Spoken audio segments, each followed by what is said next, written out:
مجھے جن لوگوں کا پتہ ہے نا کہ مجھ سے محبت کرتے ہیں، میرے دل میں بھی ان کے لیے بڑی گنجائش ہے. یہ انسانی فطرت ہے، تقاضا ہے.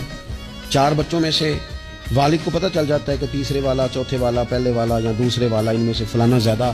محبت کرے گا، میرا خیال رکھے گا. تو وہ اماں بہانوں سے کہتی ہے کہ اگر علیحدہ ہونا بھی پڑا تو میں نے اس کے ساتھ ہونا ہے، کیونکہ اسے پتہ ہوتا ہے کہ وہ خود بخود طبیعت میں گنجائش بن جاتی ہے. یہ کیسے ہو سکتا ہے کہ بندوں سے ہم پیار کریں تو وہ ہمارے لیے اتنی گنجائش بنے بلا مثال و بلا تشبیہ. اگر ہم رب کی رضا پہ چلیں گے تو پھر اللہ کتنی کرم نوازی فرمائے گا. جب اس کریم کی بارگاہ عالی مرتبت میں ہمارے جذبات پہنچتے ہیں. صاحب رسالہ کشاریہ کہتے ہیں اللہ تعالیٰ نے حضرت داؤد علیہ السلام کو وہی فرمایا اے میرے نبی، جن لوگوں نے اپنے رب سے منہ پھیر لیا ہے نا، جو نافرمانی کرتے ہیں، مسجد نہیں آتے، حلال حرام کی پرواہ نہیں کرتے، کوئی خیر کا کام نہیں کرتے،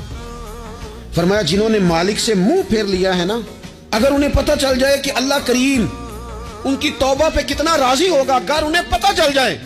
تو اس بات پر ہی ان کی جان نکل جائے. جو دور ہیں اس کی بارگاہ سے، اور پھر خود ہی فرمایا کریم رب نے